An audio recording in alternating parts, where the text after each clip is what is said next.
Я приветствую вас, дорогие друзья, уважаемые гости и подписчики моего канала. Всем большое спасибо, что ждете и дожидаетесь, когда все хорошее рано или поздно возвращается. Пятничный спивак прямо сейчас на связи, в эфире, потому что пятница. Дмитрий, приветствую вас. Приветствую, Саш, тебя, приветствую наших зрителей. Я уже устал отвечать за этот небольшой промежуток времени на безумное количество вопросов, когда мы с тобой вернемся к обсуждению политических событий. Много зрителей спрашивают, и я вроде всем отвечал и сказал, что вот скоро мы вернемся. Ну, это радует, кстати, приятно, да, что вот интересуются, что им чего-то было не хватать, вот так, по-одесски я скажу. Спасибо, Саш, тебе за такое представление. Что-то хорошее возвращается в пятницу. Это не может не радовать. На фоне многих событий в мире что-то хорошее должно быть. Но если что-то, то почему это не мы? Окей, друзья, мы тут, мы в прямом эфире, там 18:01, если я не ошибаюсь.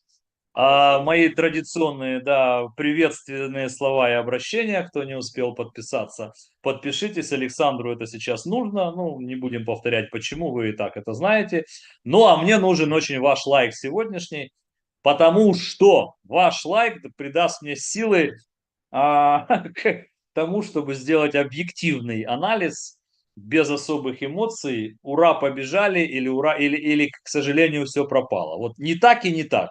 Поэтому с вас лайк, с меня анализ ситуации и прогноз, который вы, уважаемые зрители, в ближайшее там время обязательно, как обычно, сможете проверить. И, так сказать, рукописи не горят, все ходы записаны. Я готов, Саш. Ну и, конечно же, естественно, традиционно, да, в следующую пятницу, вспомнят прогноз. На самом деле все пошло по такому очень искривленному пути. Неделя аховая, неделя нервная. Люди, особенно конец недели, они вот прям будоражились и взбудоражены все по поводу событий политических. Обо всем поговорим. Единственное, что я традиционно напомню, что формат нашей встречи не изменен. Мы приглашаем всех, если заблаговременно хотите оставить вопрос, в финал нашей программы, то это клуб зрителей, телеграм-канал Шелеста. Там всегда есть ссылка, это частный клуб, там зрители общаются между собой. Вот по сути, по делу и без дела, то есть там можно задать вопрос. И также заблаговременно можно оставить вопрос в сообществе YouTube, традиционно и как всегда. Если не втерпешь, QR-код, который возле меня, работает, если у вас этот сервис, прям врываетесь, и он появляется на экране. Если все-таки хотите живого общения, дождитесь финала, и там вот будем работать с чатом трансляции, тоже непосредственно, да, вот туда будем апеллировать и туда заглядывать в ваши темы, вопросы, может, что-то упустили, комментарии. Но чтобы чат не дремал до самого конца, а наоборот активно участвовал, предлагаем вот такой вопрос. Ну, я предлагаю такой вопрос. Что может остановить войну в Украине? Максимально отрешенно давайте посмотрим от событий вчерашних, сегодняшних. Вот что остановить может войну в Украине? Санкции из ада. Ну вот что-то такое вот, какое-то такое. Да? Еще больше оружия. Ну, вот напичкают оружием, и все поймут, ну чего воевать, паритет, давайте не будем воевать, и все остановится. Встреча Трампа и Путина или новая, еще большая война. Многие предрекают там войну с Европой, войну еще, может, где-то на Ближнем Востоке, войну какую-то такую с Китаем, Тайвань, там вот что-то такое произойдет. Индия и Пакистан, они так как бы пыхнули и ушли. Но какая-то очень большая войну в Украине остановит. Есть еще, конечно, куча вариантов. Финансовый кризис, разные там развалы, как бы политических союзов, как-то Европейский союз. То есть можно писать это в комментариях, но проголосовать прошу за вот эти 4 варианта. Что думаете вы? Дмитрий, много сегодня разговоров об остановке войны. Закончились переговоры России и Украины, делегаций. Вышел Мединский, вышел Умеров. Очень короткие сообщения, буквально там, да, то есть Мединский вышел, говорит, договариваемся, будем договариваться дальше. Оба, там, Умеров тоже вышел, там, конечно, такая оказия получилась, там, видимо, дубль какой-то слили в сеть, да, потому что, видимо, как-то он по-другому записывал, ну, может, технически, по телевизионному. Короче, и украинская, и российская сторона закончили переговоры на таком позитиве. Что известно, будут еще встречаться и договариваться о встрече первых лиц и о том, что, ну, 1000 на 1000 поменяют. Стоила ли игра свеч и почему вчерашний пожар, ветер, который устраивал Зеленский в Анкаре, с заявлениями, с обвинениями, с вызовом, там этот раунд, Путин раунд, почему вот гора родила мышь получается? Или какое вы имеете объяснение, почему один день абсолютно не похож на другой? Ну, давай я сразу коротко проголосую там за твой вопрос. Значит, у тебя там 3 из 4 прям по Джорджу Оруэллу. Да, значит, большой брат, да, война это мир, правда это ложь, все наоборот у тебя. Ну так, 3 вопроса, да, чем больше оружия, тем больше война, то есть вот это все типа принесет мир, ну как бы нет. Поэтому из твоих 4 вопросов я, конечно, выбираю третий там или какой он, но с оговоркой. То есть встреча Путина с Трампом, запятая, по результатам которого будет встреча Путин, Трамп, Зеленский. Ну вот мой такой как бы ответ. Значит, это первое. Значит, теперь второе отвечаю коротко, а потом разложу по полочкам, сделаю свой анализ, как я это вижу и понимаю. Не имеет значения, сейчас каждый день будет другой. Ты обратил внимание на психологический информационный тон или тональность разную вчера и сегодня, и взял почему-то за основу украинскую делегацию. Трамп, европейцы, русские. Каждый день абсолютно все меняется. И тональность, и Нет, нет, нет, словесные нет, нет, нет, подтексты, я и объясню. месседжи и так далее. С вашего Да, позволения, я давай. объясню. Да. Запевалами и инициаторами были как раз-таки украинцы, украинская сторона. Сейчас я скажу, да, да, да. Там Я, вызывали Путина, там прокачивали там прокачивали во я понял, время. понял, Саш, Поэтому тут я все, понял. все честно. Я понял. Как бы поступил я? Я вот с некоторых пор стал вот так себе задавать вопросы в прямом эфире, чтобы зрители понимали как бы ход моих мыслей. Как бы я поступил, вот будь я на месте Зеленского в ситуации там на вчерашний день, да? Украина требует и уже давно 30-дневное перемирие, а потом диалог о мире. И я считаю, что это правильно. Я целиком и полностью поддерживаю эту позицию. Да, дерущихся нужно разнять и посадить по углам. Потом заходит рефери и начинает разговаривать и принимать решения. Или продолжать драку, или мир и так далее. Сначала надо разойтись. Поэтому вот это 2-3-дневное перемирие от Путина, вот эта игра в наперстки, давайте на 9 мая, нет, давайте на Пасху, нет, давайте на православную, нет, давайте на католическую. Это не вопрос перемирия, это вопрос политической конъюнктуры. Мы же говорим о другом, мы готовы говорить о мире, давайте сначала остановим боевые действия. Прекратим стрелять друг по другу, остановим смерти людей и начнем говорить. Поэтому в этом случае полностью поддерживаю позицию Украины. Коль скоро Путин пошел по-другому и решил поставить как бы нас в неправильное положение, говорит, давайте в Стамбуле, тем более он это согласовал с Трампом. Окей, окей. Тогда и прозвучала реакция Владимира Зеленского. Окей, я буду в Стамбуле, а вы, товарищ Путин? Ну, я еду в Стамбул. Не очень хочется, но еду. А Зачем? вы? Ну, раз ради мира. Зачем? Вот этим я объясняю. Сейчас, Саш, Зачем? ну давай, пожалуйста, пожалуйста, Нет, ну Саш. прямые переговоры, Я не, это же не прямые я не переговоры скажу лидеров. тем, Саша, у меня своя точка зрения. Она отличается от твоей Нет, и я от спрашиваю, многих зрителей. зачем? Я сейчас все разложу по полочкам. Еще разочек. Это я коротко тебе ответил по сменяющейся тональности. Ничего не меняется. Абсолютно игра идет в вырисованных правилах и конструкциях, о которых я сейчас скажу. Более того, я бы даже рекомендовал зрителям, я понимаю, что сумасшедший дом, если взять ленту телеграм-канала, любого, ну, со вчерашнего дня, ну, просто сумасшедший дом. Мединский сказал, этот сказал, приехали, не приехали, эти, те, да, турецкая делегация, Рубио сказал, Вен сказал, Трамп отреагировал, Путин, не читайте это, вот на мой взгляд. Краткие итоги сегодняшнего дня крайне положительны, крайне позитивные итоги сегодняшнего дня. Итак, первое. Невозможно вести речь о мире, не говоря друг с другом. Даже если разговор начинается с ноток ненависти. Но он начался. И это самый важный и главный результат. Он начался. К нему очень долго шли. Ну, года 3. При чьей помощи шли, сейчас скажу. Он начался. Более того, это первые маленькие шажочки к будущему миру, даже несмотря на то, что сегодня вот там на 18:10, я так понимаю, у российской и украинской стороны пока диаметрально противоположные желания, требования, хотелки, ультиматум. Абсолютно далеки мы еще от будущего консенсуса. Но, во-первых, начали говорить. Во-вторых, сказали, что продолжим говорить по окончании сегодняшнего дня. И в-третьих, приняли маленькое решение. Маленькое с точки зрения политического, но огромное с точки зрения первых шажков. Обмен 1000 на 1000 пленных, которые пообещали обе стороны, вот в ближайшие там 2-3 дня, это будет неким проверочным механизмом. Это маленькие шажки, впереди огромная длинная дорога. Это важно.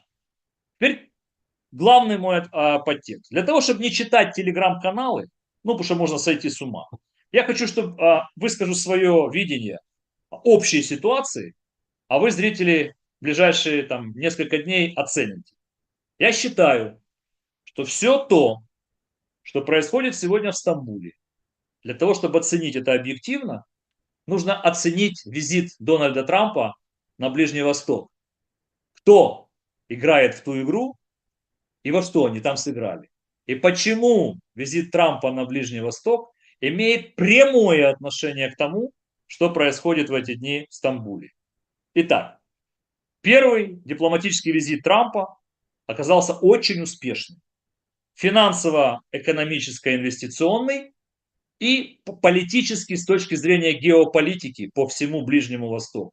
Я думаю, что многие зрители увидели, что это первые такие конкретные, не словесные, а конкретные результаты политики Дональда Трампа на взрывоопасном Ближнем Востоке. Начну с финансов. Ну, он, так сказать, подписал соглашение, ребята, на 2 триллиона инвестиций в американскую экономику в ближайшие 10 лет, заручившись стратегическим партнерством со странами Персидского залива, которые являются хозяевами ОПЕК+. Да, Саудовская Аравия 600 миллиардов, из которых 242 пойдет на закупку вооружения. Катар там вообще, по-моему, 1 200 000 000, даже цифры такие не выговоришь. Ну и Арабские Эмираты скромных 200 миллиардов. То есть он возобновил стратегическое партнерство с Саудовской Аравией, а это ему очень нужно и для нефти. Трамп сказал, что 50 его устроит. И это очень нужно для израильской тематики и для сирийской тематики. То есть они восстановили стратегическое партнерство с саудитами, которое крайне было оборвано при Байдене. Чтобы коротко, да, я не буду дальше про Катар, про Арабские Эмираты и так далее. Теперь политические какие выигрыши и кто в этом принял участие. Сирия. Здесь 2 игрока помогли Дональду Трампу. Каждый из них должен получить что-то взамен. Первый игрок это Эрдоган. Он отвалил от Сирии после телефонного разговора Трампа и Эрдогана. Что получил Эрдоган взамен? Эрдогана подняли вновь, достали когда из табакерки, из сундука и сказали, давай, опять будешь посредником, сейчас там тебе в Турцию приедут русские и украинцы. Ведь Эрдогана же никто не слышал уже около 8 месяцев.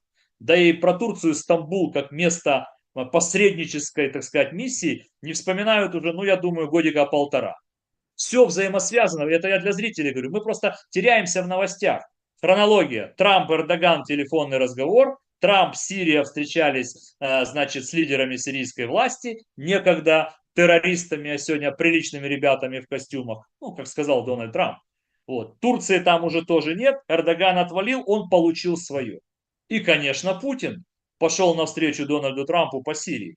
Несмотря на то, что там остаются российские военные базы, Путин никак не комментирует, отдал Сирию на твое, товарищ Трамп, занимайся. Мы там занимались Асадом, теперь ты занимайся. Это все понимают, об этом все пишут. То есть и Эрдоган, и Путин сыграли на Трампа в Сирию. Иран. Здесь уже не так Эрдоган, как Путин сыграл согласно договоренностям его с Трампом. Потому что то, что происходит между Соединенными Штатами Америки и Ираном, а это, я думаю, ну, один из главнейших сюжетов, которые интересуют вообще Трампа. Да, это Иран, Израиль и так далее. Все, Иран говорит, мы готовы говорить о ядерной программе, мы готовы говорить об уровне обогащения урана, о том, где будет храниться уран, так сказать, у каких посредников, а это Россия. И сегодня Трамп ответил, что, мол, все, да, мы готовы к торговым отношениям с Ираном. Это не видано было еще неделю назад. Трамп грозил санкциями, пошлинами, войной. Иран говорил, окей, воевать значит воевать. Потом подключились русские. Не забывайте, что между Тегераном и Москвой союзнический договор. Абсолютно очевидно, что Путин сделал этот шаг в пользу Трампа. Сирия и Иран. Понятно, что взамен Путин что-то должен получить от Трампа, о чем они договорились. Ну давайте подумаем, о чем они могли договориться и что теперь должен как бы Трамп. Ответ Украину, уже должен понятно, какой-то да, дать. он на поверхности. Наверное, это Европа Да, и, наверное, Украина. это Украина. Я хочу Теперь здесь, ответ. смотрите, я хочу Да, здесь давай, нюанс, потому что вы так давай. все, как это, в позитивном ключе по поводу ближневосточных дел Трампа. Уточнение одно. Ну, слушайте, Давай. Израиль в дураках. Биби рвет и мечет, бомбит север Газы опять. То есть говорит о том, что мы вообще в шоке от этой поддержки и американской, надо от нее отказываться. Внутри Израиля растет оппозиция, его там фактически на вилах выносят, говорят, а что ты делаешь, Биби? Как так? А он не может остановить эту войну. Он думал, Да, абсолютно согласен. впишется за него Трамп и будет на его стороне. А он поехал по всем контрагентам, со всеми договорился, со всеми провел блестящие, ну не со всеми блестящие встречи, а Биби в дураках. Абсолютно с тобой согласен, здесь нет противоречий. У них действительно назревает конфликт между Трампом и Нетаньяху. Ну, если кто-то из зрителей не знает, Саша говорит Биби, ну так его называют, да, господин Нетаньяху. Значит, и тут ты прав.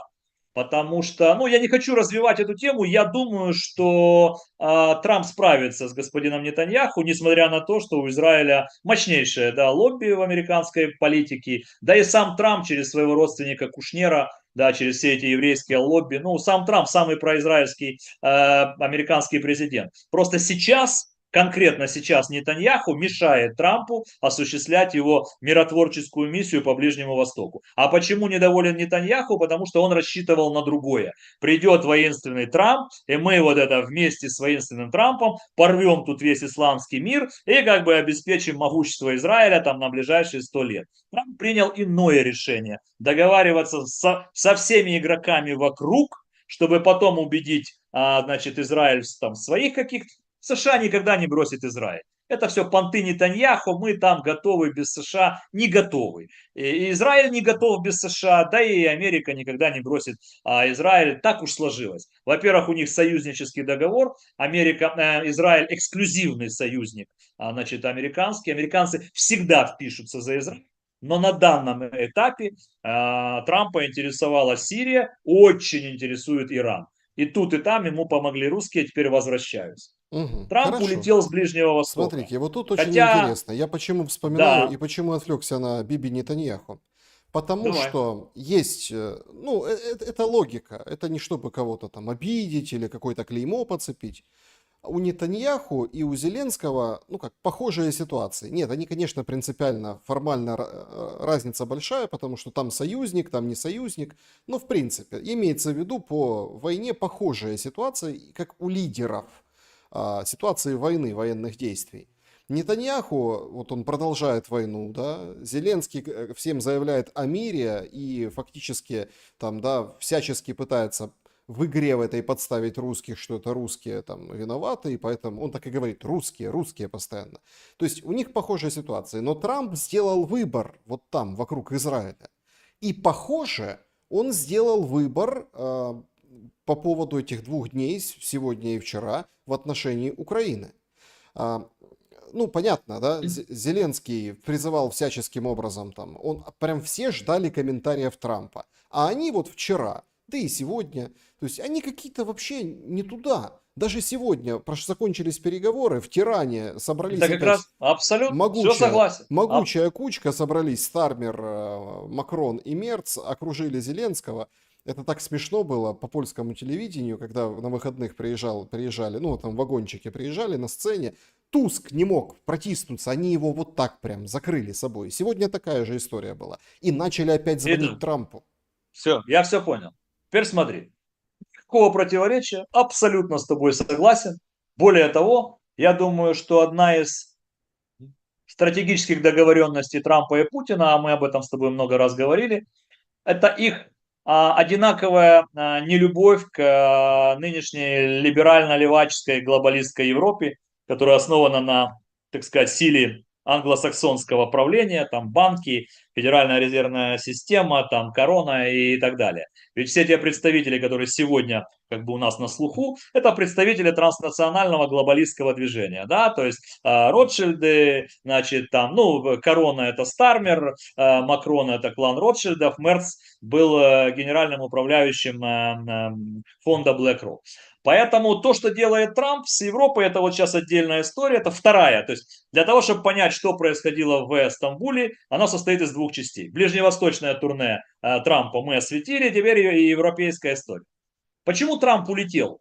Внук, А внук Вашингтон не родился. залетел, Внук не родился. встретившись с Путиным. Дмитрий, Внук внук родился, родился. замечательно. Это же как вовремя А родился внук.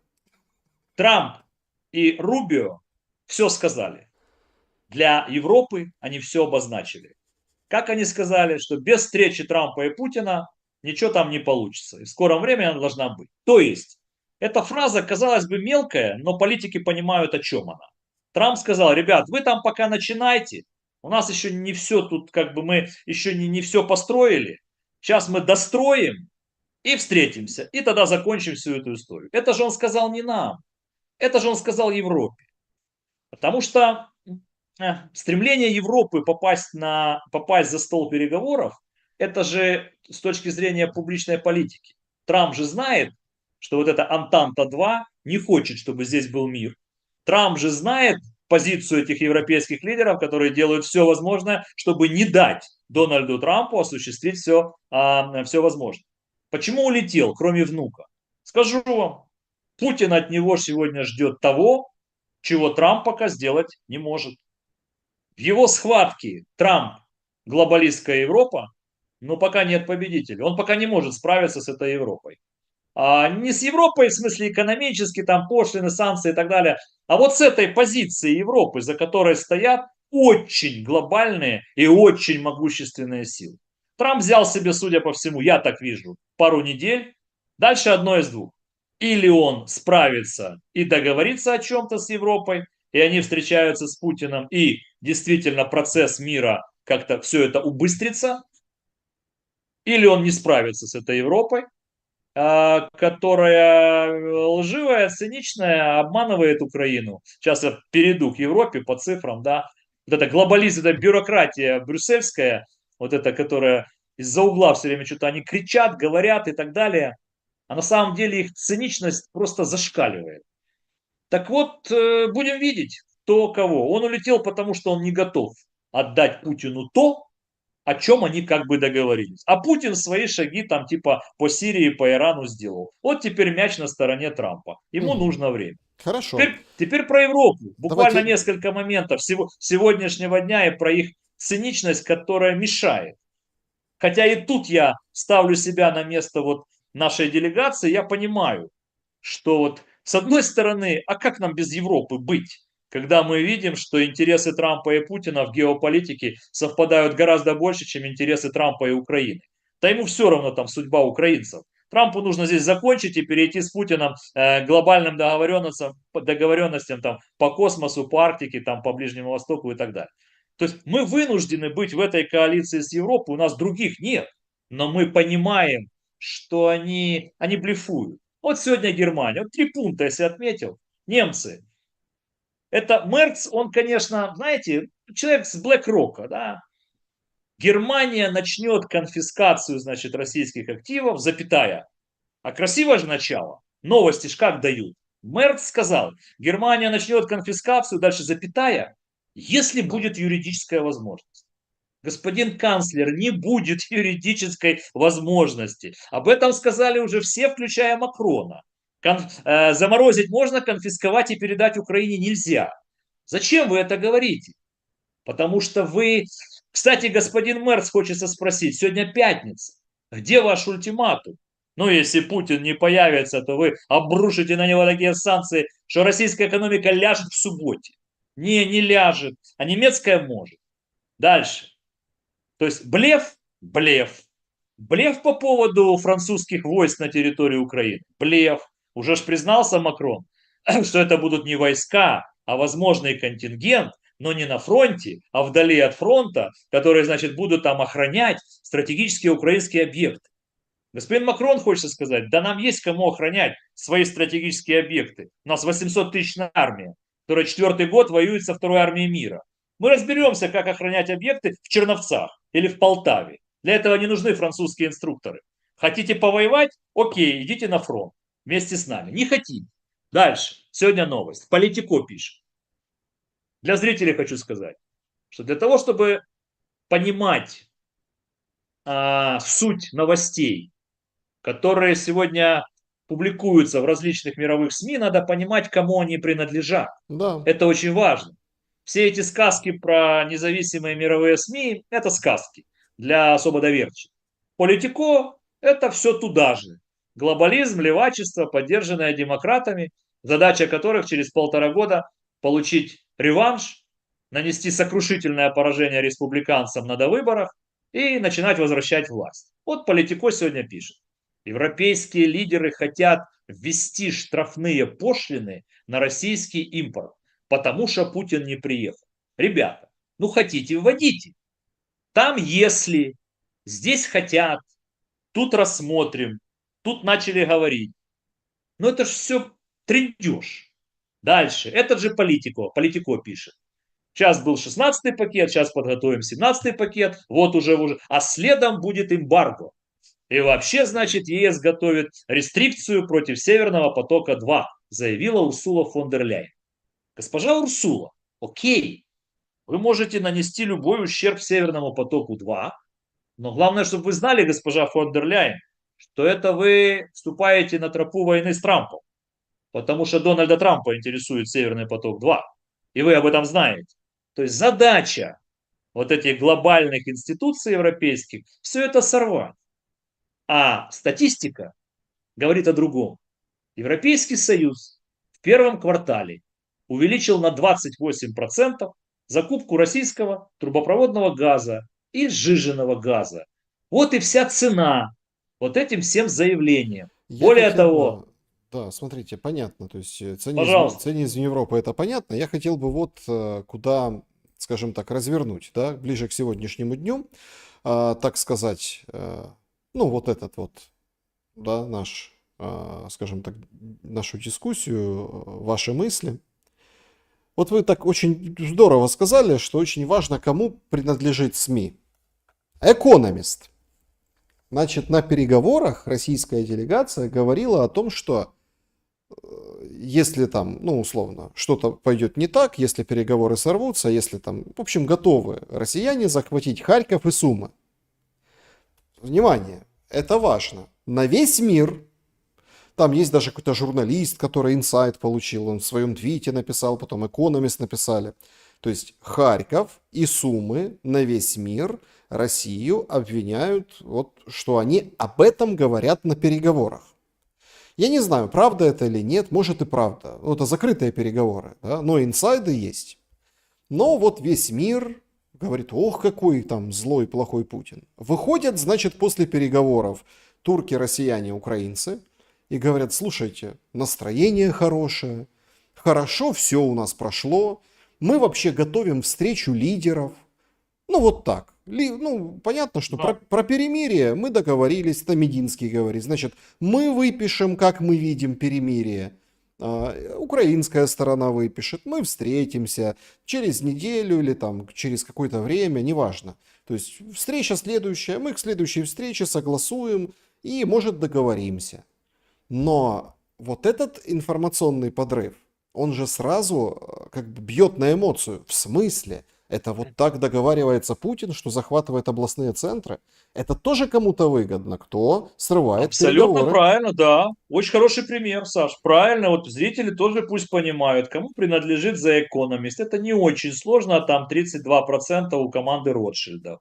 Да, есть еще там парочку семей. Все правильно. Это те силы, задача которых все это подорвать, сорвать, не дать Не потому, что их там интересует справедливый мир в Украине.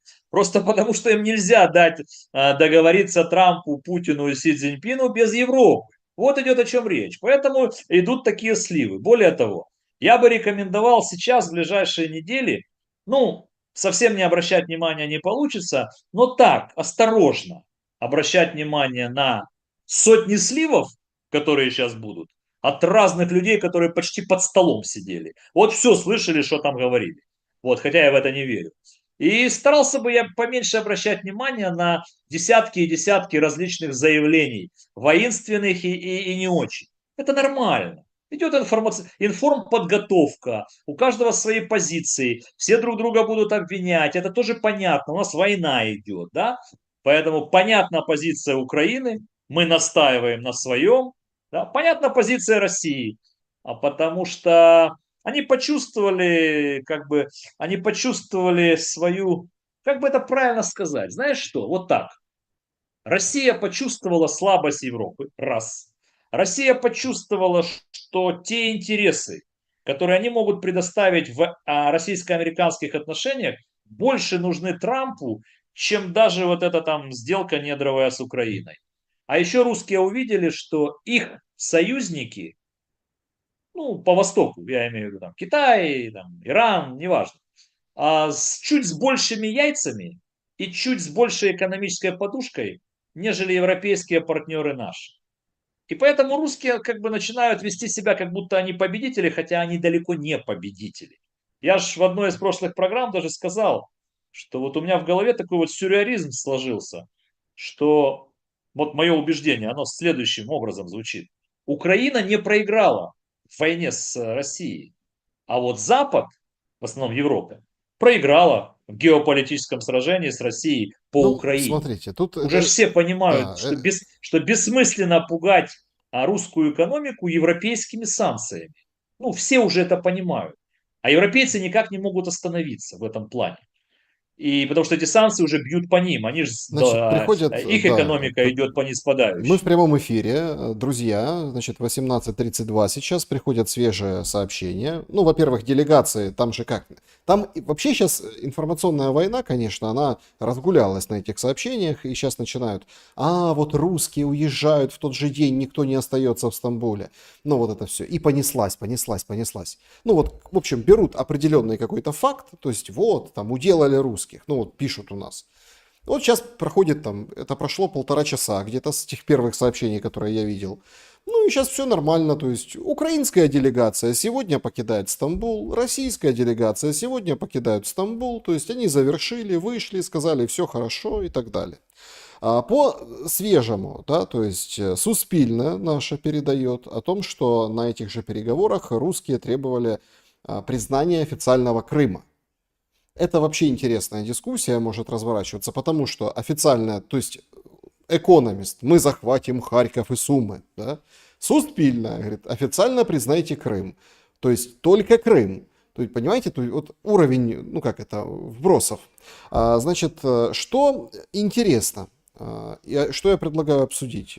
Значит, президент Макрон усомнился в истинности намерений России урегулировать конфликт. Он заявил, что Россия просто пытается выиграть время на переговорах, сообщило агентство. Его поддержал Мерц, говорит, в принципе, да, но есть маленький позитивный момент. Стармер по-своему тоже.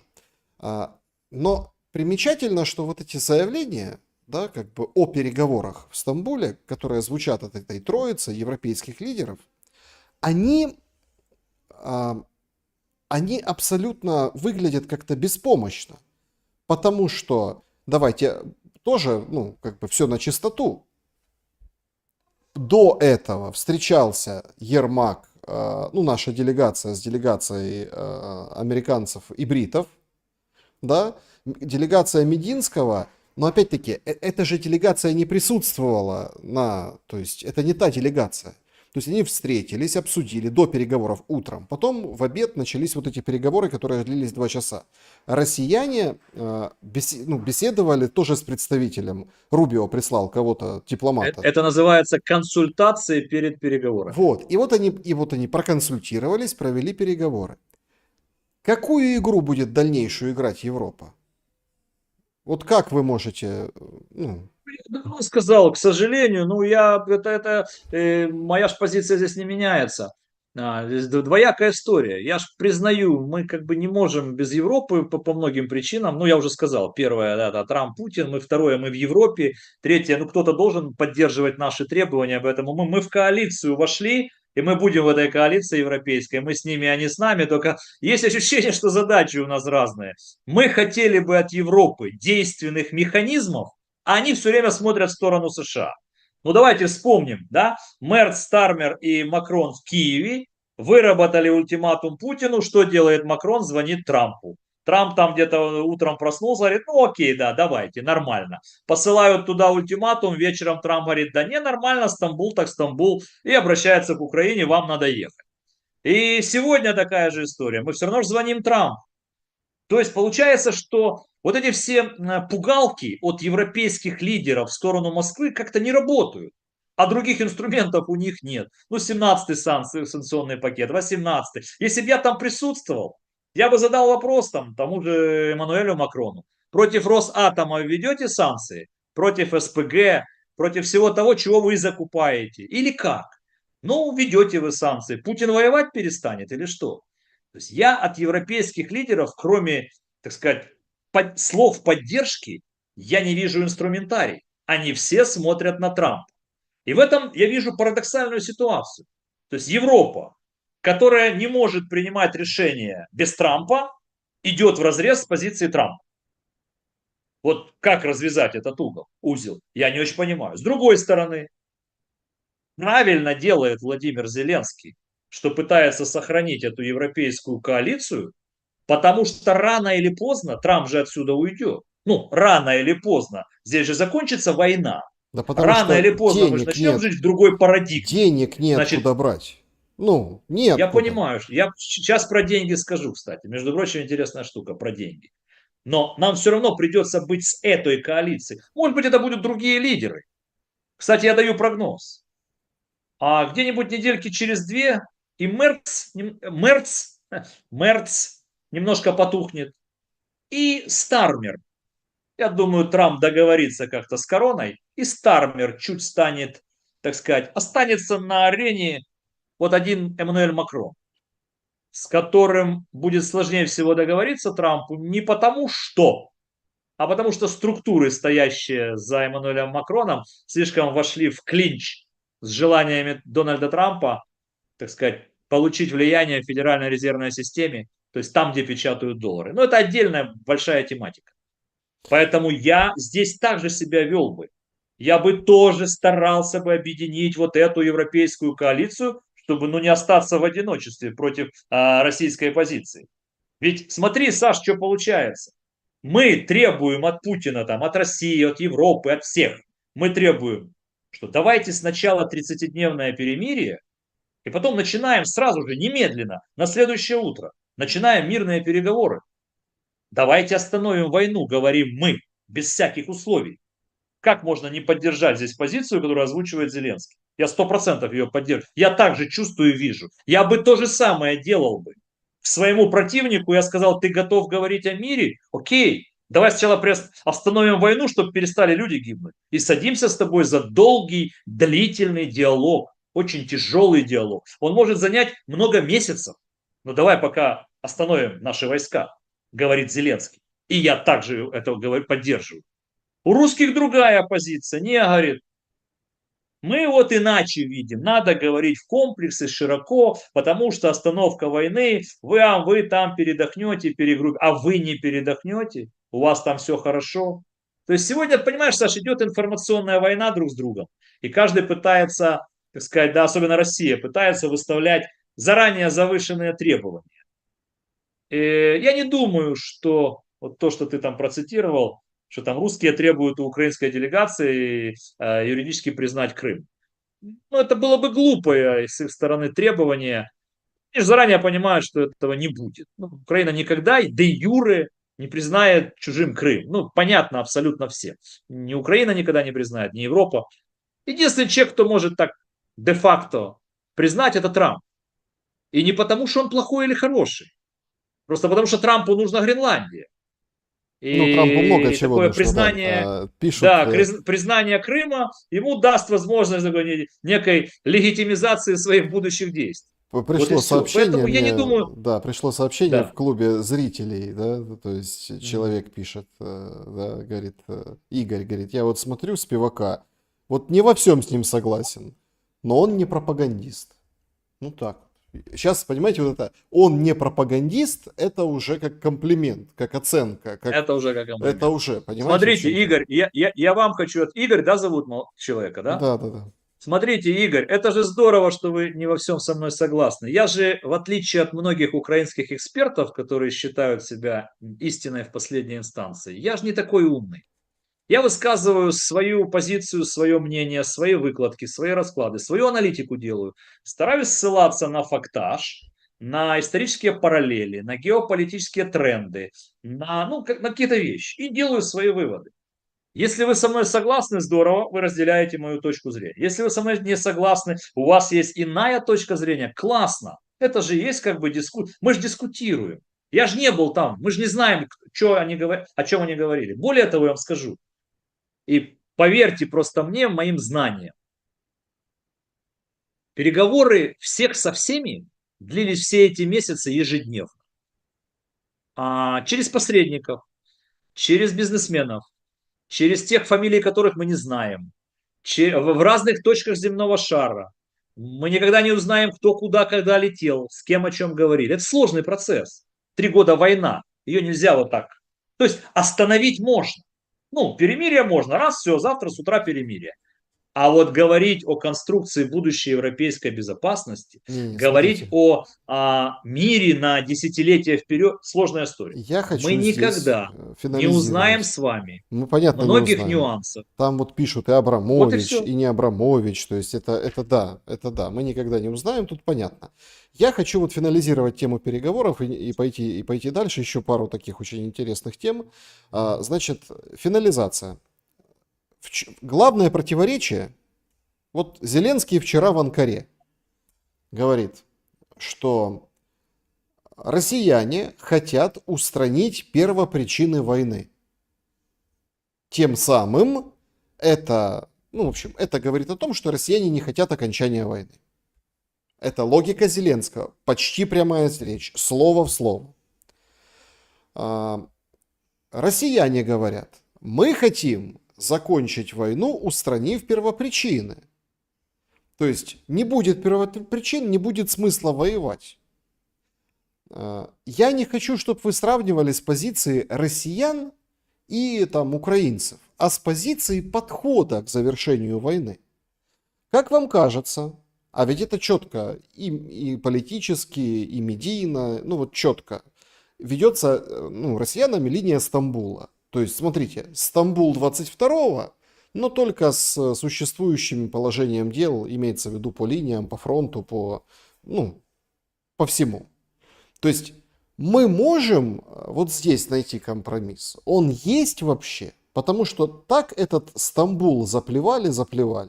А по сути, если так разобраться, Дмитрий, мы сегодня входим ну, как бы невозможно войти в одну реку дважды. Мы сейчас это делаем. Просто там по-другому и спустя 3 года. Жертв, ужасов и кошмара.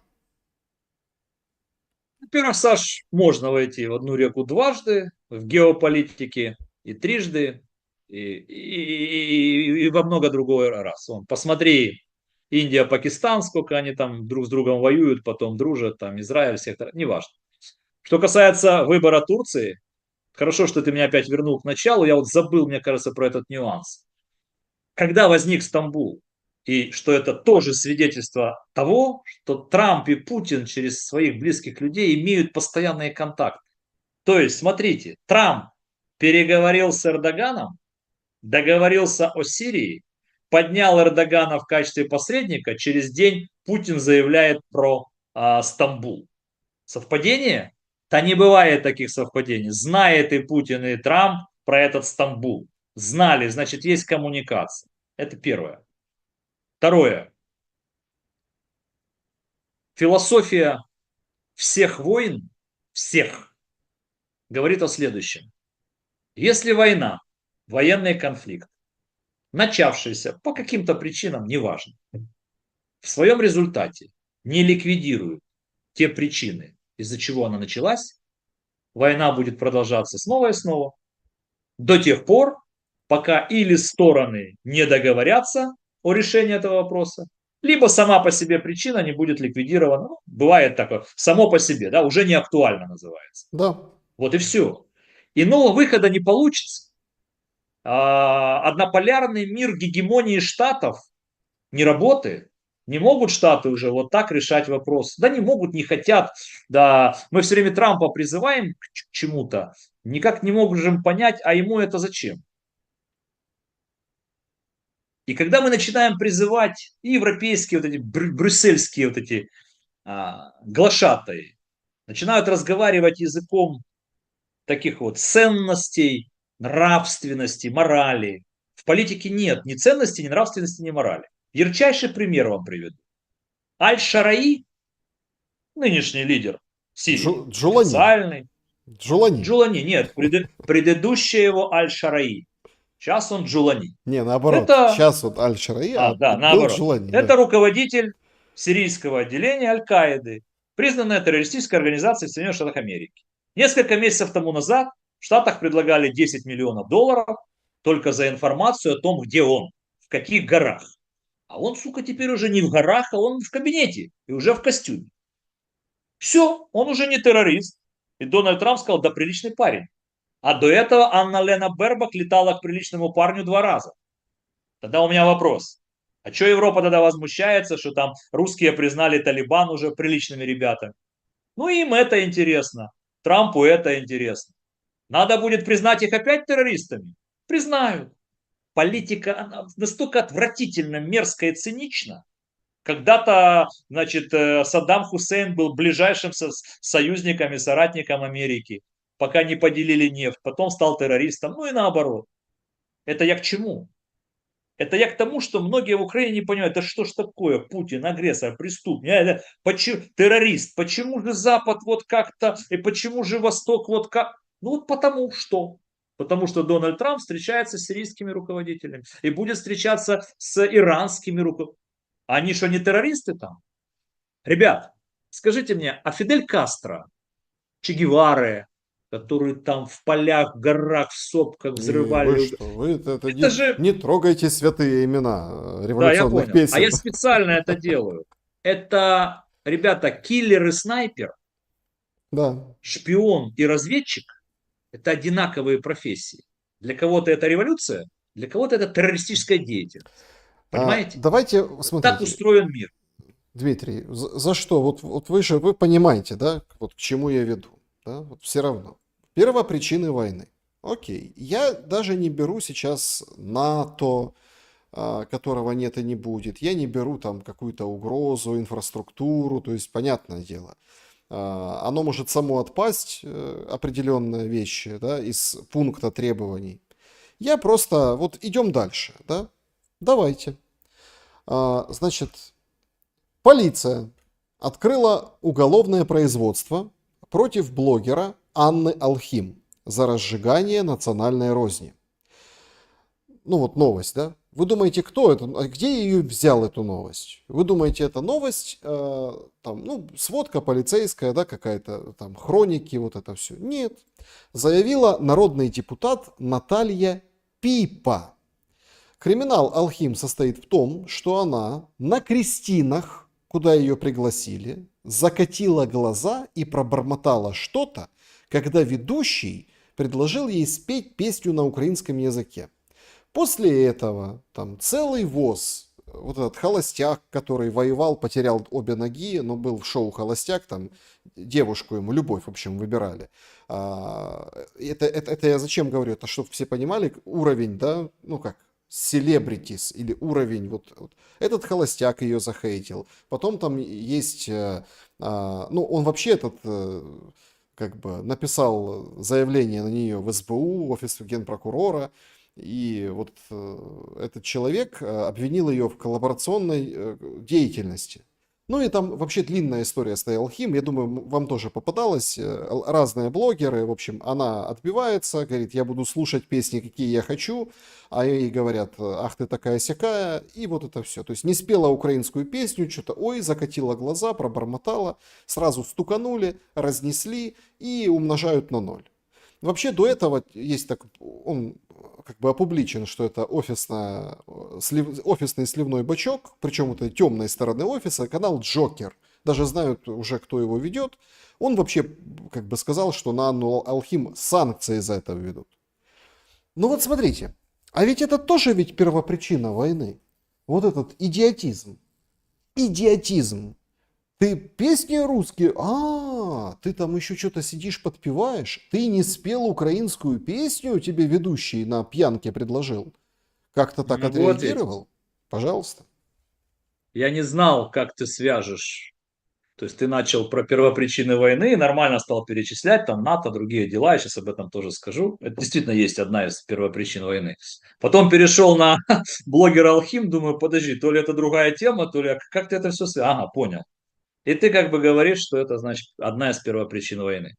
Уважаемые зрители, в прямом эфире отвечаю Александру Шелесту, замечательному журналисту. Категорически с ним не согласен. Это не первая причина войны, а, к великому сожалению, к трагедии для многих, это следствие войны. Сегодня такая ситуация, она плохая, она нехорошая, надеюсь, что она пройдет. Нерв оголенный, все, что связано с русским, это тренд, музыка, да, и пошло, и пошло, и поехало. Но это не первопричина, этого не было. Ни в 20-м, ни в 19-м, ни в 21-м, ни в 18-м. Ну, не было до такой степени это у нас в стране. Значит, и никто там ни к песням, ни так далее. Были отдельные там какие-то высказывания Института национальной памяти, Ветрович, не Ветрович, но это не было точкой зрения общества, политической точки зрения и так далее. Поэтому нет, Саш. Ну, на мой взгляд, нет. На мой взгляд, это не первопричина, это следствие. Подождите. Катя Это Осадчая. Катя одно из Осадчая трагических... Да, выходит и говорит, значит, сейчас же вообще этот скандал по поводу школ, да, школьников, на переменах запрещать да, говорить на да. Это русском, отвратительно, на да. любом языке. То есть даже румыны там где-то еще там в шоке, конечно, от этих правил, только на украинском. В школе ты имеешь, в школе бомбоубежище, спортивные площадки. То есть вот так вот это все, кремень работает. Катя Осадчая выходит и говорит, это нужно, чтобы вот ты как бы на украинском, и тогда тебя не придут защищать. Поэтому тут, извините, тут это очень связанные Это вещи. следствие. Это следствие. Я не буду комментировать там ни Катю Осадченко. Мое отношение к истории, культуре, книгам, к литературе, к Достоевскому, к русскому языку известно. У меня же дочка тоже учится в школе, а младшая совсем маленькая в детском садике. Я это все знаю, Саш. И я ж в прямом эфире это не стесняюсь говорить, что я все равно буду прививать какие-то интересные вещи и книги, и культуру. Человек должен быть разносторонним. А вот это насильственная такая национализация. Кстати, вот про язык. А что будем делать с канцлером Германии Мерцем? Ну, он же говорит на том языке, носителей которого 8 миллионов украинцев закончили 80 лет назад. Что делать будем? А что с английским будем делать? По оценке всех экспертов, больше всего войн середины 22 со второй половины 20 века и начала 21-го, больше всего войн велось кем? Соединенными Штатами. Они носители английского языка. Ребят, при чем здесь язык? Но сегодня это тренд. И, скорее всего, на нее напишут, и будут проблемы, и вот украинские песни. Это что ты с этим сделаешь сегодня, когда у людей, у одних болит, а другие на этом еще и Ну, пытаются сыграть. подождите, то есть вы считаете, Кстати, по подождите, доносам. Ты говоришь про какого-то, ну, блогера, ну, я не знаю, кто это, окей, блогер. Он один народный депутат по фамилии Безуглая пишет на второго народного депутата по фамилии Бужанский, потому что Бужанский, там, ну, поздравляя 8-9 мая там, да, людей, там, или говоря об этом, написал словосочетание «Великая Отечественная война». То есть за одно это словосочетание. О чем мы с тобой говорим, Саш? Ну, конечно, это та ситуация, которую нам всем нужно будет решать. Я об этом говорю в каждом эфире. Мы это или решим и войдем в какое-то единение, и будем строить единую гуманитарную политику на всех, или не решим. Тогда мы изнутри сами себя и выкорчеваем. Ну вот все очень просто. Или Мгм. так, или так. Значит, свежее заявление, выходит представитель МИД Тихий, говорит, никто не будет раскрывать того, что было на переговорах. И тут бы поставил точку и ушел дальше. Ну, говорит, их требования неприемлемы. Ну вот и все. То есть фактически он, отвечая на вопрос, ну это к нему подошли, спросили, чего там они требовали, суммы Харьков, признать Крым, ну и так далее. Вот фактически подтвердил это все. Но тут же, понимаете, тут есть другой момент. И я считаю, он принципиален и важен. Вот вы считаете, вот только честно, нужен был переводчик российской и украинской делегации на этих переговорах, о чем писала пресса и сообщали, что он был? Первое. Отвечу из 3 пунктов. Причем ты зря мне говоришь только честно, я всегда честен в эфирах. Итак, первое. Мы не знаем, был ли там переводчик, потому что Украина говорит, общались без с переводчиком, русские говорят, общались без переводчика на русском, неважно. Но, опять же, если бы я был там, во-первых, я не знаю, как они общались, могли и на русском, ничего, да. Но если бы я там был, вот в нашей делегации, и понимал бы, что это первые официальные переговоры двух официальных, так сказать, делегаций, представляющих Украину и Россию, я бы разговаривал на украинском, на государственном языке. Если бы мои оппоненты из России сказали, я не понимаю украинский язык, я бы пригласил переводчика.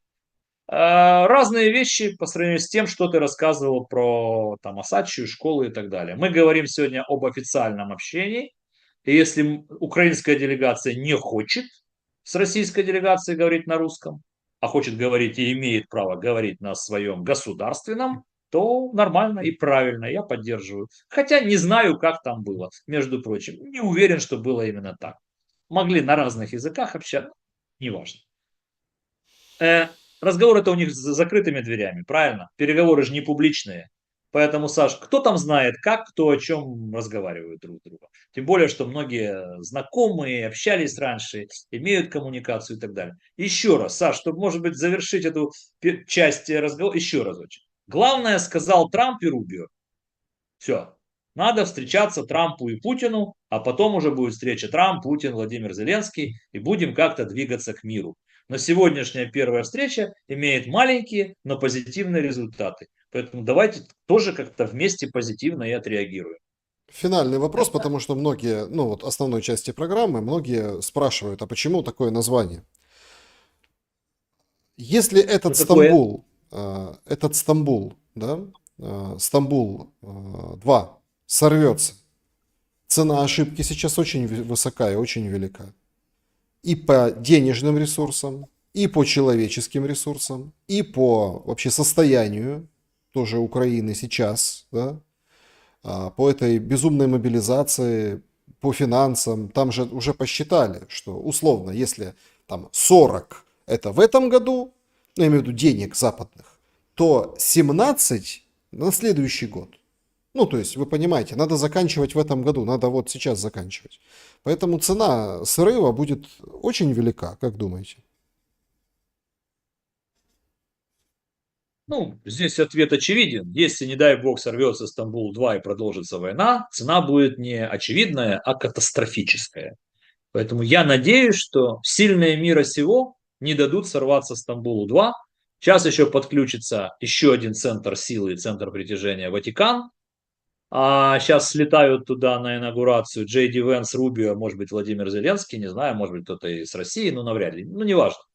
Не зря Джей Ди Венс был за день до кончины Папы Франциска, и после этого впервые избрали американца новым папой. А Джей Ди Венс, он католик и очень такой религиозный, и там очень серьезные завязки, связи и так далее. Сейчас еще подключится Ватикан, это тоже игрок. Ну и, судя по всему, и Трамп, и Ватикан, и как бы не дадут сорваться Стамбулу-2. Даже если произойдет какой-то разрыв, конфликт, разбежались, тогда вернутся. Не в Стамбуле, так в другом месте. Все. Мой же прогноз, который я давал, я его еще раз повторю, а зрители, кто, ну, так сказать, да, все это могут увидеть, посмотреть. Мой прогноз был такой. С 15 мая по конец июня будут приняты практически все решения, связанные с остановкой боевых действий на достаточно длительный период времени. И до конца осени должна быть сформулирована уже такая глобальная конструкция будущей Европы, будущей Украины, границ, территорий и так далее. Это вот мой прогноз. Может ли все это сорваться? В нынешней ситуации, в нынешнем мире может. Вот, может. А то, что происходило, вот почему у меня немножко позитива стало больше, чем еще неделю назад. Я вижу, как работает мировое закулисье. Ведь Пакистан ядерный и Индия ядерная, ну, были в полушаге от катастрофы. Какие-то рычаги же подействовали. Ну, как-то ж все вот сгладилось. Как-то при участии многих сторон. Вот я надеюсь, что сейчас наступил тот исторический момент, когда все игроки должны будут говорить о мире в Украине. А то, что позиции сегодня очень разные, понятно. Это же старт. Надеюсь, что к финишу мы выйдем на каких-то компромиссах. Мне очень понравилась фраза госпожи Левит, пресс-секретаря Белого дома, a little unhappy. Да, такая американская фраза, что компромисс это обе стороны будут немножко несчастливы. Ну, американцы так говорят. Все пойдут на уступки, а вот кто в какой степени, ну, посмотрим, чьи рычаги, чьи союзнические связи, партнерские связи и позиция, ну, окажутся сильнее. Да. Поэтому мне очень понравилась сегодня фраза Умерова. Она такая, да, что мы готовим тоже встречу вот лидеров, то есть Зеленского и Путина. Раз она прозвучала, эта фраза из уст главы нашей делегации, значит, в процессе переговоров это обсуждалось. Ну, и Согласитесь, это Мединский это подтвердил, говорит, от Украины да, есть ну запрос на эту все, встречу. Мы да, приняли все. этот запрос, будем, ну, думать, как бы, будем организовывать все. Позитивный маленький моментик, маленький. Ну а как мы хотели? Мы что сегодня ожидали? Что с первой встречи мы там обо всем договоримся? Да нет, это невозможно. Но пошагово. Мгм. Так, значит, давайте подведем итог нашего сегодняшнего вопроса. Что может остановить войну? 3% еще больше оружия, 7% санкции из ада, 32% новая, еще большая война и 59% солидарны встреча Трампа и Путина. Спасибо большое за то, что проголосовали. Нас больше 18 тысяч онлайн. Это прекрасный результат. Поставьте, пожалуйста, лайк. Не забудьте. Ну вот так, думаю. Встреча Трампа и Путина должно все закончить. Все согласны с Рубио, но вопрос, а когда же эта встреча? Я же ответил. Давай еще раз, может быть, там большой у нас эфир был. Когда Трамп сможет урегулировать свои вопросы с Европой, потому что не урегулировав это, он не сможет сделать то, что он пообещал. Да, Вот такой мой ответ. как А это? когда это будет, не знаю. К В ноге, ближайшие 2 недели. помните это выражение, к ноге хозяина, да, Европа? Ну, не будет к ноге хозяина, это уже все видят, но как-то договориться он попытается. Значит, переходим к вопросам. Начинаем с сообщества YouTube. Значит, Матвей Гальченко. Здравствуйте, Дмитрий. Вы говорите, что Украина не проиграла войну. С 24 февраля Украина потеряла территории, людей, инфраструктуру, влезла в долги. Россия потеряла в экономике из-за санкций, но приобрела территории, приобрела в людях за счет ДНР и ЛНР, украинских беженцев с других территорий. Наверное, добилась многополярного мира. За счет чего можно сказать, что война идет в ничью? Ведь если еще 4 таких ничьи по 20%, то и Украина может исчезнуть. Я не знаю, что такое слово «может». Я не знаю, что такое слово «если». И вы этого не знаете.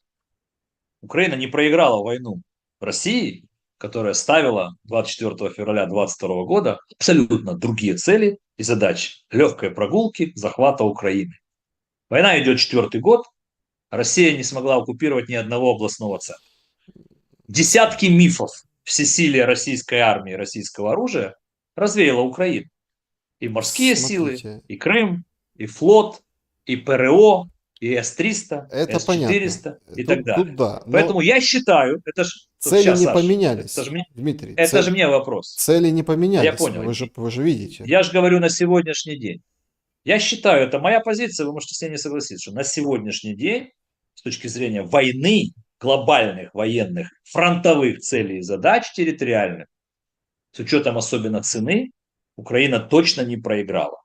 А то, что вы говорите про многополярный мир, Это вторая часть моего ответа, которую я также говорю, что а вот Запад, особенно Европа, проиграли России ситуацию по Украине. И сегодня идет формирование многополярного мира. Но это уже совершенно другой аспект тех событий, которые идут сегодня 3 года. Это З- моя точка зрения. Значит, Евгения, ну, наконец-то, я соскучилась по вашим диалогам, люблю вас обоих. Вопрос. Кто-нибудь из вас знает, сколько военнопленных русских в Украине в цифрах? Одесса. Женечка, спасибо вам за поддержку, это раз. Во-вторых, никому не задавайте больше этот вопрос, потому что на него нет ответа. Никто не знает, и в ближайшие несколько лет мы не узнаем. Ну, то есть цифры могут называть разные люди, могут называть разные цифры. Это не есть истина. Есть вещи, которые всегда были, есть и будут засекречены, и количество военнопленных, и пропавших без вести, и погибших, и эти цифры когда-нибудь будут обнародованы, но не сейчас, и не через год, и вот попозже. Не знаю. Петр Скоморохов. Вопрос. В среду на военно-воздушной базе США в Катаре речь Трампа перед служащими играла красками милитаризма. Это несколько отличается от его миротворческих деклараций из Белого дома, где Трамп искренний, а где фальшь. И там он искренен. Это Дональд Трамп. Он играет, он как музыкальные ноты, вот это вот, да. А вы там изучаете, что я имел в виду. Он шоумен политический, он же актер, это феноменально, что он делает со словосочетаниями, с оборотами речевыми. Но это не потому, что он сейчас таким стал, он так живет всю жизнь, ему 79 лет скоро. Мгм. Он такой Дональд Трамп. Он словесно-политически театрализованный эквилибрист. Поэтому на военной базе в Катаре, находясь в сердце Ближнего Востока, Трамп играет военными мускулами, чтобы неповадно было другим. Но тут же договаривается с Сирией, с Ираном и с другими. Находясь в Белом доме, Дональд Трамп миротворец и говорит другие вещи. Он пришел сюда принести всем нам мир и получить Нобелевскую премию мира. Говоря, находясь на Уолл-стрит или общаясь с банкирами, он говорит о другом, о пошлинах, об экономике, о Федеральной резервной системе, о банках, о долгах и так далее. И там, и там, и там он искренен, здесь нет фальши. На мой взгляд, я, может быть, ошибаюсь. Так, добрый вечер, Дмитрий. Ввиду санкций на собственных граждан в Украине, было ли на вас какое-то давление, ограничение оказано ввиду того, что вы постоянно присутствуете в эфирах? Успехов и здоровья вам и вашим родным. Александр Ковырин. Спасибо огромное за пожелание. На вашу первую часть вопроса догадайтесь сами, когда-нибудь много чего интересного расскажу. Если позволите, не обижайтесь, не сейчас. Значит, нет, ну в любом случае, там человек, который комментирует политику, он всегда под давлением определенным, большим, меньшим в условиях войны. Давайте вот И так. люди все понимают, что я сейчас Общо, сказал. общо, давайте так ответим. Значит, добрый вечер, Глеб. Дмитрий, как вы думаете, в чем смысл приезда целого батальона в камуфляже в Стамбул и из Генерального штаба всех разведок Украины за миром так не ездит? Значит, капитуляция? Спасибо. Правда, очень визуально бросалось это в глаза. Вам нет? Нет. Ну, все в форме. Они же военные, поэтому они в форме. В стране идет война, поэтому военно-начальники должны быть в форме. Нормально. Андрей Ермак был в костюме. Ребят, я не очень понимаю, чего мы вот, что вы этим вопросом хотите. Ведь вы говорите, там же обсуждается мир, зачем нужны военные и Мгм. разведка, потому что там обсуждается мир во время войны. И там нужны знания и информация от военных и от разведки. Где, что по линиям фронта, что, как, чего разграничили и так далее. Это первое. Второе. Ну, чисто формально и раз глава делегации по указу президента Украины является министр обороны Умеров, значит, президент определил так, он глава делегации, главный военный начальник, значит, с ним едет там его помощники, тех, кого он посчитал нужным. Они же военные. Им в чем нужно? В спортивном костюме там появиться или что? Ищите темного котика, там, где его нет. Есть другие аспекты, которые вызывают какие-то вопросы и так далее, но не эта картина. У меня нет вообще никаких вообще к этому. Я бы даже и не заметил, и не обратил бы внимания. Военные и военные. Ну, Умеров, глава оборонного ведомства, в чем же он должен быть? Значит, вопрос Дмитрию. Очень многие украинские эксперты, обсуждая послевоенное будущее Украины, часто размышляют о том, какими продуктивными должны быть отношения Украины с США, ЕС, Китаем и так далее. При этом Россию как бы игнорируют, словно после войны на карте ее не будет. Уверен, что это все не глупые люди и понимают, что как раз отношения с Россией очень важная часть будущих перемен внутри страны. Почему эту тему игнорируют? Есть ли какой-то негласный или внутренний запрет на это? Нет, это психологический аспект. Если вы почитаете внимательно историю, то вы поймете, что между Америкой и Японией после Нагасаки лет 20 мало кто друг с другом о чем-то говорил. Если вы почитаете историю, то между Израилем и немецкой нацией, скажем так, лет 15 мало кто друг с другом о чем говорил. Раны же должны зажить, и время должно пройти. Ну вот вам и ответ. Сегодня это невозможно озвучивать даже с точки зрения дискуссии. И я тоже здесь не вижу. Это последствия этой войны. Это следствие этой войны. Так вот нельзя человеческие судьбы. Остановить боевые действия можно. Ну, дал два приказа, и все, с завтрашнего дня не стреляют. Ну, я утрированно говорю. А раны как? Как сотни тысяч? Как все? Как все? Это куда деть? Поэтому вот так. А, А то, что мы друг от друга географически никуда не денемся, да, и вот эта граница, ну да, да, мы будем государство соседями. Как будут отношения у этих соседей через 3, 5, 15, 20, 30 лет, мы с вами пока сегодня точно не знаем. Значит, дальше. Согласно разъяснению президента Украины, вести переговоры с Россией имеет право только он. Всем остальным это запрещено согласно указу президента. Означает ли это, что украинская делегация нарушила закон в Стамбуле? Сергей. Если вам так хочется, считайте, что переговоров нет. Если вам хочется, чтобы переговоры были и был результат, то давайте будем как бы более в позитиве. То есть надо определиться вам, уважаемый зритель, вам шашечки или ехать. Ну, то есть вам шашечки или ехать. Чего возвращаться к 22 году, кто что подписал. Давайте лучше вспомним, что говорил Макрон позавчера и вчера. Это ж противоречит друг другу? Противоречит. Что говорил Трамп 5 февраля и 16 марта? Противоречит? Противоречит. Мир сегодня такой. А мало кто действует вот буквально буковка бук. Надо говорить, надо принимать решения. Где-то в ущерб, где-то вне, где-то, так сказать, да, ну что вы прицепились к этому УК? Ну был этот УК, ну по-разному его можно трактовать.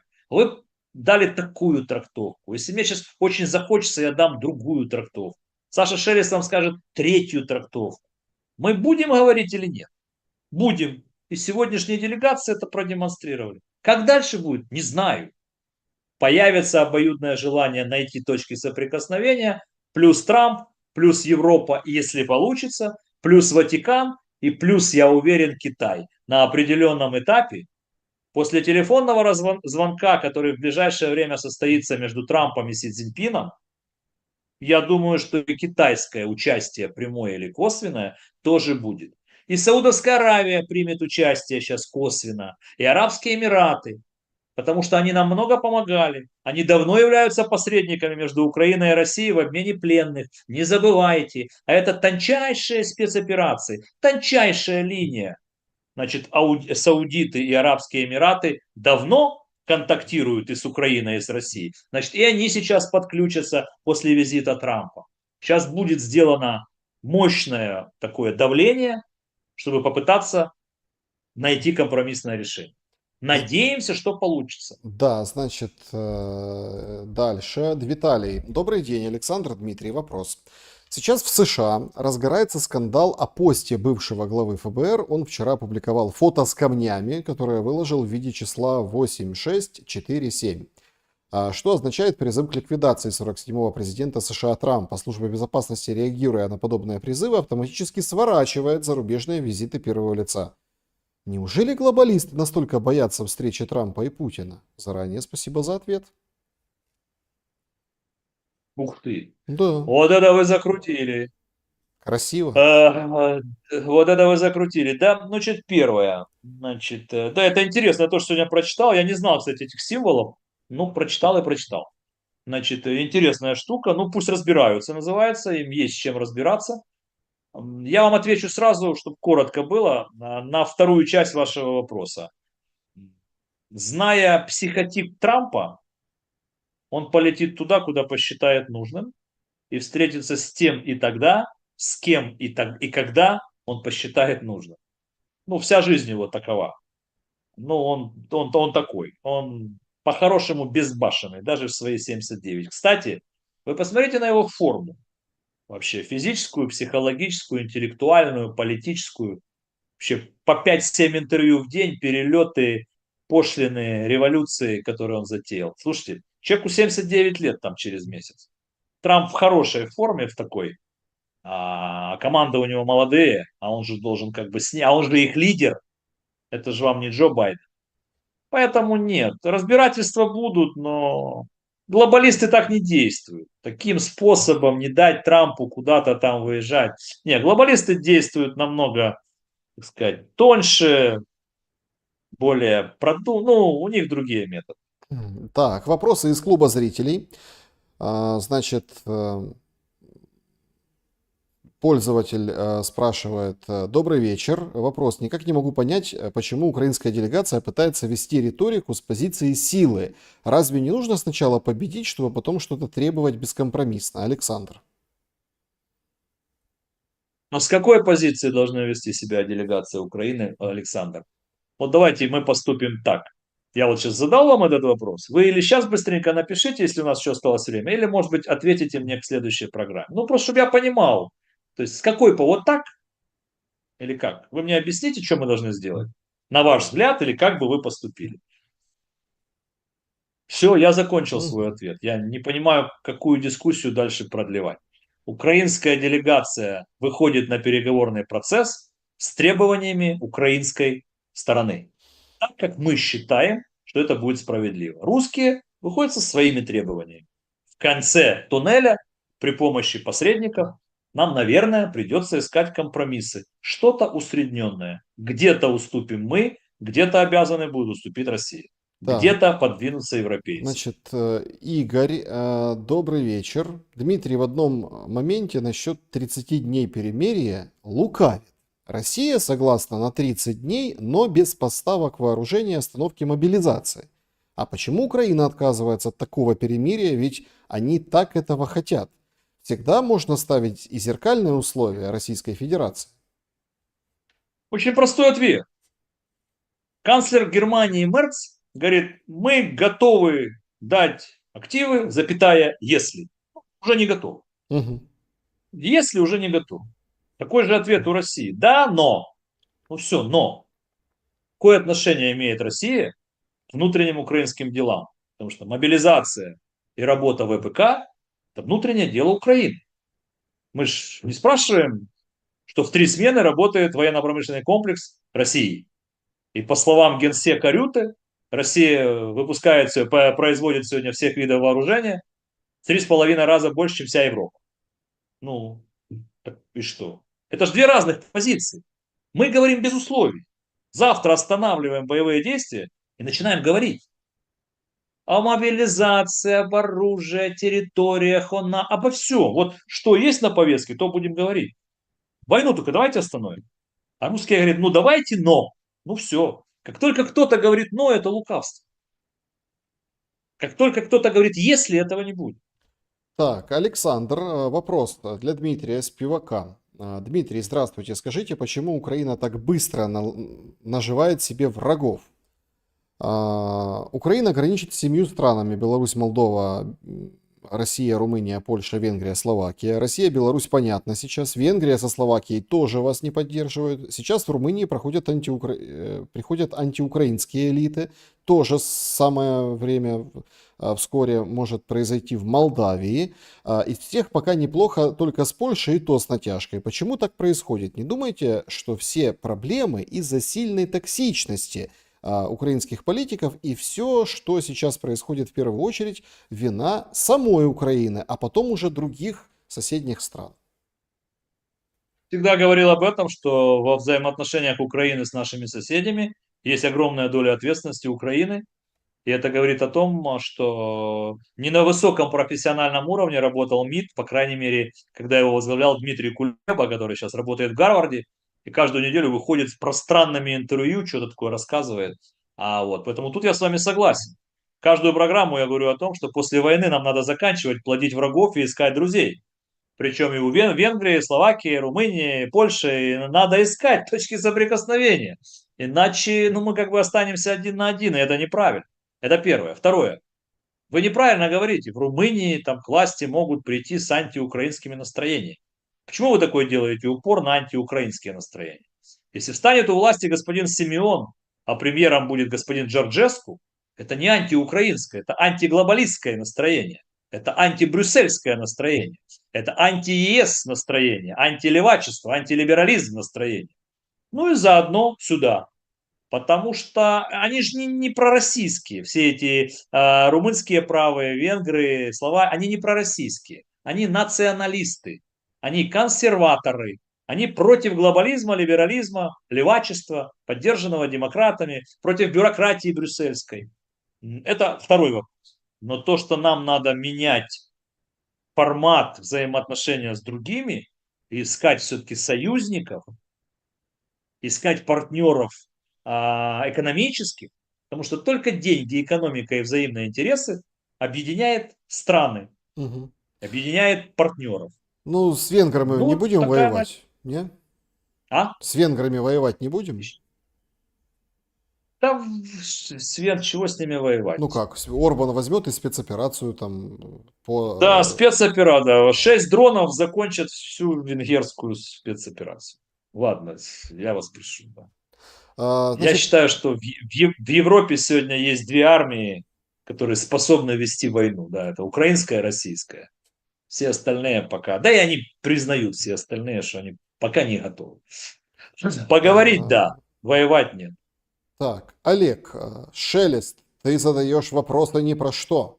НАТО в Конституции. Что делать? Переносимся в чат трансляции, вживую пообщаемся. НАТО в Конституции. Что А, делать? никогда не думал, что буду защищать Шелеста, но я это сделаю. Вопрос НАТО в Конституции Шелест задавал мне раз 15, и мы с ним дискутировали об этом раз 15. Если вы это не слышали, то почему вы, вот, уважаемый зритель, почему вот вы залетаете в эфир сразу с наезда? А можно вот тот же самый вопрос вот иначе сформулировать? Ну давайте же, мы же люди. Ну там, Александр, спросите у Дмитрия. Для меня это важно. Ну, как-то чуть культурнее. Вы же к нам пришли сейчас, правда же? Если вам интересно. Про НАТО в Конституции я отвечал уже много раз. Это проблема. Она есть. И спасибо большое благодетелю Петру Алексеевичу Порошенко, который точно знал, что нас в НАТО не возьмут. Потому что он очень близко общался с демократами, Байденом и так далее, и точно знал, что нами играют. И задача у американцев была иная. Поэтому сегодня это проблема. И я не очень знаю, как ее решать. Особенно в этом созыве. Конституционный суд, 300 штук. Я не знаю, как это решать. Вы не думаете, что я знаю ответы на все вопросы. Единственное, с чем я согласен, что это есть, что это будет проблемой, когда будет идти к финальному какому-то конструированию и сложению мозаики. То вот эта ситуация, она, да, она будет стоять преградой. Как ее разрешить, пока не знаю. Будет желание, такое политическая воля, значит решат. Значит, Андрей Плеханов. Вопрос. Дмитрий, где вы родились, когда переехали в Одессу? А то очень много гуляет в сети спекуляций на эту тему. Ну, знаете, ну вы Какие знаете, же могут у вас есть тоже Как- эти и доброжелатели, и недоброжелатели, и разгоняют вот это все. И у меня такое есть, и у всех такое есть. Ребят, какие же могут быть доброжелатели, недоброжелатели? Это же официальная биография. Что ж там прятать, скрывать? Вы чего? У меня отец, ну, покойный уже много лет, он, значит, подводник, да, все. А моя мама, когда, ну, с Винницы. Поэтому сам факт рождения у меня город Винница. А на 16-й день после рождения мы вернулись в Одессу. То есть с 17-го дня своего рождения я живу в Одессу. Поскольку отец был в морях, тогда, это я вам уже интимные подробности рассказываю, то моя мама поехала к своим родителям, ну, собственно, вот меня рожать, чтобы не оставаться одной. Времена были такие. Ну вот и все. А какие там в сети чего гуляют?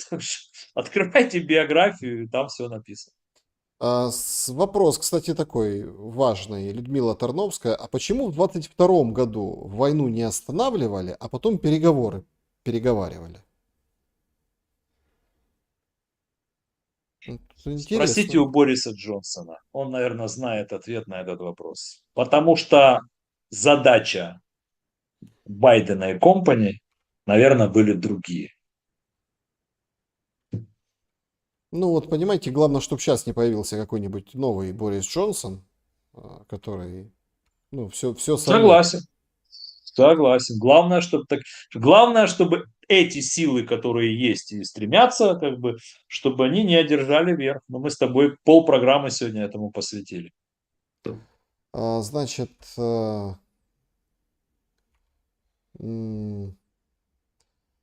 пользователи, возможно, признание Крымом за Россией со стороны Украины в обмен на что-то, спрашивает Нет, пользователей Поко. нет, В обмен на нет. что-то.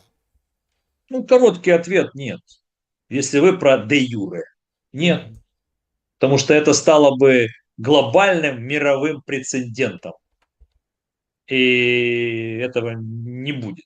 На мой взгляд. Слушайте, в современном мире. Но вы меня спрашиваете сегодня, я вам сегодня даю свой ответ. Мгм. Пользователь Чебурашка. Александр и Дмитрий, как дела у Макса Назарова? Очень переживаем. Ну, если вы чебурашка, я готов от имени крокодила Гены сказать не знаю, потому что очень давно не видел, не слышал. Ну и там тоже, похоже, его выпустили из сезона, ну там тоже Да, да, без соцсетей, ну то есть есть, наверное, какие-то да. ограничения, поэтому тут вот такой момент, поэтому вы и спрашиваете. Значит, ну, значит, ну давайте, вот много, кстати, чат сравнивает переговоры там 22 года и переговоры вот сегодняшнего, и много думают, да, на эту тему. Давайте завершим наш сегодняшний эфир вот таким вопросом. М, Значит,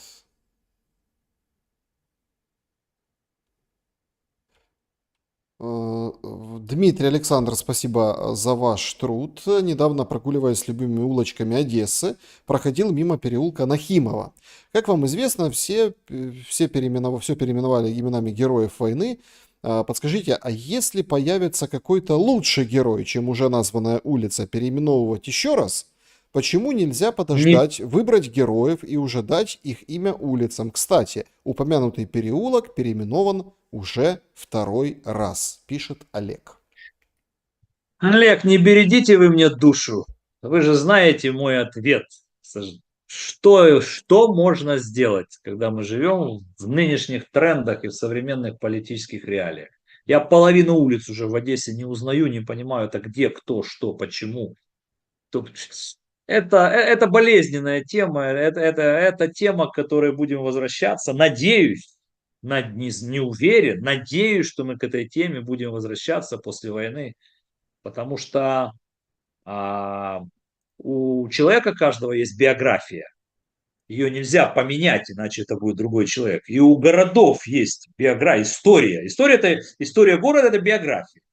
Да, история в фамилиях, в личностях, в названиях, в улицах, памятниках, барельефах, музеях, в достопримечательностях. Если это все изменить, то это же уже не этот город, он какой-то же уже другой. Это болезненная история. Когда начинают рассказывать про декоммунизацию, хочется сказать, а что будем делать с метро, с АЭС, с университетами, школами, заводами, фабриками, газотранспортной системе? Это же все было построено ненавистным совком. Вот. А начинаем почему-то с памятников и улиц. Ну, такое. Я честно, друзья, я вот искренне говорю, я не знаю, там вот в Киеве, как жители других городов, я вот в Одессе иногда там, да, ну это просто, да, я вообще половину не понимаю, не знаю. Хотя могу сказать, что подавляющее большинство одесситов в разговорах друг с другом, там такси или там, да, ну просто в общении, все равно мы называем место расположения улиц там, да, называем старыми названиями, новых мало кто знает пока. Как будет дальше, не знаю. Дмитрий Спивак был моим собеседником сегодня. Вот такой пятничный Спивак. Дмитрий, спасибо и с возвращением. Спасибо. Друзья, берегите себя, всем добра и света. Увидимся обязательно. До скорого.